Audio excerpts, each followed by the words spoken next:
नमस्कार साथियों, स्वागत है आप सभी का इक्वेटर एजुकेशन पे। और हम डिस्कशन करेंगे हमारे आज का करंट अफेयर्स। तो आज डेट है 24 मई और हम शुरुआत करते हैं हमारे करंट अफेयर्स की कि कौन कौन से करंट अफेयर्स हैं जो हमारे एग्ज़ाम के लिए इम्पोर्टेंट हैं। तो सबसे पहले हम देखेंगे फ्रंट पेज न्यूज़पेपर्स का और उसमें देखेंगे कि कौन कौन सी खबरें हमारे काम की है। देखिए, आपको पता है कि कर्नाटक के एक सांसद हैं प्रज्वल रेवन्ना, और उनके ऊपर आरोप लगे हैं कि उन्होंने बहुत सारी महिलाओं को सेक्सुअली असाल्ट किया है और उनके जो वीडियो हैं वो भी उन्होंने बनाए हैं।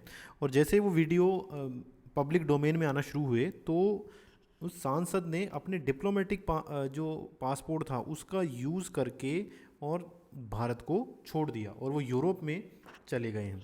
तो उसके बाद में जो कर्नाटक की गवर्नमेंट है, कर्नाटक के सीएम हैं, उन्होंने एक लेटर लिखा था गवर्नमेंट ऑफ इंडिया को कि जो ये सांसद हैं जिन्होंने एक इतना बड़ा क्राइम किया है, इतना जघन्य अपराध किया है, उनका जो पासपोर्ट है वो निलंबित कर दिया जाए। और जब पासपोर्ट निलंबित हो जाता है ना किसी व्यक्ति का, तो उसे वापस अपने मूल देश के अंदर आना पड़ता है। तो इसीलिए वहाँ के सीएम है, इन्होंने कहा है, इन्होंने एक तो पहले लेटर लिख दिया था, इसके बाद में इन्होंने दूसरा लेटर लिखा है और फिर उस लेटर के अंदर ये कहा है, पीएम को इन्होंने लेटर लिखा है और कहा है कि जो प्रज्वल रेवन्ना है जिन्होंने डिप्लोमेटिक पासपोर्ट का यूज़ करके इंडिया को छोड़ा है, उनका जो पासपोर्ट है वो कैंसिल किया जाए ताकि उन्हें वापस इंडिया के अंदर लाकर और जो कोर्ट की प्रोसीडिंग है उसमें उन्हें शामिल किया जा सके। ठीक है, और इसी के बारे में ये न्यूज़ है कि दोबारा कर्नाटक सरकार ने लेटर लिखा है। इसके बाद में देखिए, पोल्स से रिलेटेड जो बहुत सारी वॉयलेंस है वो देखने को मिल रही है और पश्चिम बंगाल में फिर से हिंसा देखने को मिली है। इसके बाद में देखिए, डोंबिवली के अंदर केमिकल प्लांट था, वहाँ पर उसमें दुर्घटना हो गई और 8 व्यक्तियों की वहाँ मृत्यु हुई है। ये डोंबिवली है मुंबई के अंदर, तो ये भी एक दुर्घटना की न्यूज़ है। उसके बाद में देखिए, अभी आपको पता है रिसेंटली जो मिडिल ईस्ट है, जो गल्फ़ कंट्रीज़ है, वहाँ पर बहुत उथल पुथल की कंडीशन चल रही है। आपको पता है वहाँ पर इज़राइल और हमास के बीच में युद्ध चल रहा है। इसके बाद में इज़राइल और ईरान में भी बहुत ज़्यादा तनाव हो गया था और रिसेंटली ईरान के जो प्रेसिडेंट है उनका भी हेलीकॉप्टर क्रैश की वजह से उनका डेथ हो गई है। तो इन सभी के बीच में जो ईरान के सुप्रीम लीडर हैं, जो वहाँ के एक धार्मिक गुरु है पूरे ईरान के, उन्होंने कॉल किया है, जो अलग अलग जो ग्रुप हैं, मिलिटेंट ग्रुप हैं, उन सभी के हेड्स को बुलाया है और आगे की रणनीति के ऊपर डिस्कशन किया है, स्पेशली गाजा के अंदर। तो अब देखेंगे इसका क्या आउटकम आता है। देखिए, सिचुएशन तो वहाँ चेंज होगी। जो ईरान के प्रेसिडेंट थे उनकी मृत्यु हो चुकी है, तो अब हो सकता है कि आगे जाके कुछ चेंजेस हमें देखने को मिले।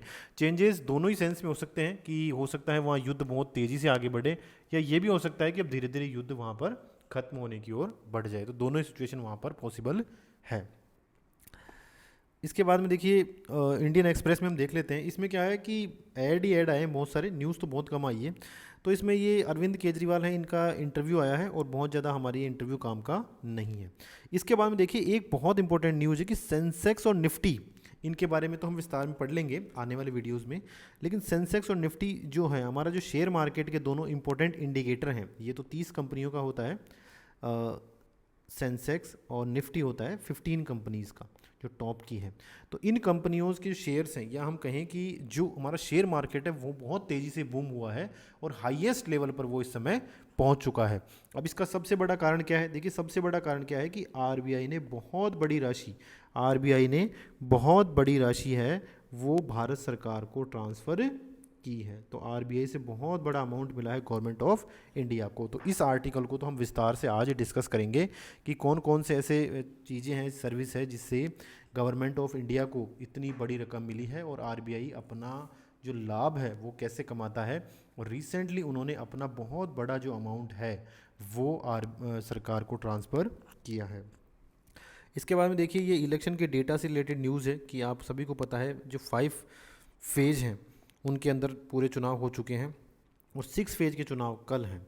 ठीक है, 6 फेज़ के चुनाव कल यानी कि 25 मई को होने हैं। उसके बाद में केवल और केवल एक लास्ट फेज़ बचेगा जिसमें 7th फेज़ है, वो 1 जून को उसके लिए वोटिंग होगी और फाइनली 4 जून को परिणाम जारी किए जाएंगे। तो अब जो 5वां फेज, अभी रिसेंटली 5वां फेज हुआ है, उसमें पहली बार ये देखने को मिला है, पिछले 4 चरणों के चुनाव हुए उसमें तो क्या हो रहा था, हर चरण में पुरुष मतदाता महिला मतदाताओं से ज़्यादा थे। लेकिन 5वें फेज के अंदर आते आते स्थिति चेंज हो गई और 5वें फेज के अंदर जो वोटिंग हुई है उसमें महिलाओं ने पुरुषों से ज़्यादा वोटिंग की है। तो ये एक बहुत अच्छा संकेत भी है 5वें फेज के लिए। इसके बाद में देखिए ये पॉलिटिकल न्यूज़ है जो हमारे काम की नहीं है। अब अभी रिसेंटली देखिए 2.11 लाख करोड़ रुपए की जो राशि है वो आरबीआई ने केंद्र सरकार को दी है।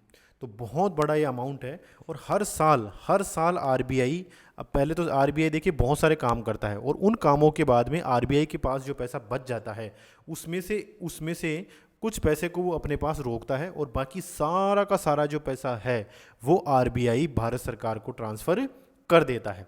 तो इस बार भी आरबीआई ने भारत सरकार को पैसा ट्रांसफ़र किया है और जो इस बार जो पैसा ट्रांसफ़र किया है वो ऑल टाइम हाई है, यानी अब तक का सबसे ज़्यादा ट्रांसफ़र भारत सरकार को इसी साल किया गया है। तो ये हमारी इकोनॉमी के लिए एक बहुत पॉजिटिव संकेत होता है कि सरकार के पास में बहुत बड़ी राशि आई है और ये राशि है 2.11 लाख करोड़ रुपए। अब देखो आरबीआई के पास पैसा आता कहाँ कहाँ से है और उसमें से खर्चा कहाँ कहाँ होता है और फिर इसके बाद में ये पूरी आय और इस पूरी आय में से जो खर्चे हैं वो घटा लेता है आरबीआई। फिर जो पैसा बचता है उस पैसे को वो भारत सरकार को ट्रांसफ़र करता है। देखिए ये सिक्योरिटीज़ इशू करता है आरबीआई और अलग अलग जो देश होते हैं वहाँ से वो सिक्योरिटीज़ खरीदता भी है, तो उसकी वजह से यहाँ पर इनके पास पैसा आता है। इसके बाद में आरबीआई बहुत सारी सर्विसेज देता है। जो बैंक होते हैं ना उनको बहुत सारी सेवाएं आरबीआई देता है कि आप मनी लैंड कर सकते हो, उधार ले सकते हो, सिक्योरिटीज़ आप खरीद सकते हो, तो उनके बदले भी आरबीआई बहुत सारा पैसा और कमीशन लेता है। इसके बाद में आपको पता है कि जो हमारा विदेशी मुद्रा भंडार है उसका पूरा प्रबंधन आरबीआई के द्वारा किया जाता है, तो उस कारण भी आरबीआई की इनकम होती है। और इसके अलावा बहुत सारी जगह आरबीआई ने इन्वेस्ट किया है, उससे भी आरबीआई को लाभ होता है। तो ये जो है ना ये ओपन मार्केट ऑपरेशन के नाम से जाना जाता है। इसमें क्या होता है कि आरबीआई गवर्नमेंट की सिक्योरिटीज़ को, जो गवर्नमेंट की प्रतिभूतियां होती है, बॉन्ड होता है, सीधा से कागज़ पे लिखा हुआ बॉन्ड होता है, और वो क्या करता है आरबीआई जारी करता है। महंगाई को नियंत्रित करने के लिए आरबीआई नई प्रतिभूतियां बाजार में जारी करता है, तो वहाँ पर कुछ आरबीआई को कमीशन और वहाँ पर फीस मिलती है। इसके अलावा मान लीजिए महंगाई बहुत कम है तो उस समय आरबीआई उन प्रतिभूतियों को वापस खरीद लेगा।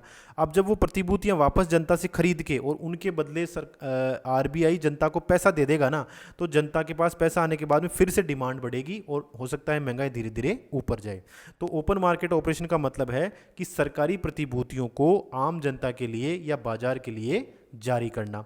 अब जब महंगाई बहुत ज़्यादा होती है तो आरबीआई के द्वारा नई प्रतिभूतियां जारी की जाती है ताकि उनके बदले बहुत सारा पैसा आरबीआई अपने पास इकट्ठा कर ले जनता से। और जब महंगाई कम होती है तो आरबीआई उन्हीं प्रतिभूतियों को वापस खरीद के और जनता को पैसा दे देता है। ठीक है, आ गया समझ में? तो इससे आरबीआई की इनकम होती है। अब आरबीआई का खर्चा कहाँ कहाँ होता है? तो देखो नए नोट की छपाई में बहुत सारा खर्चा होता है।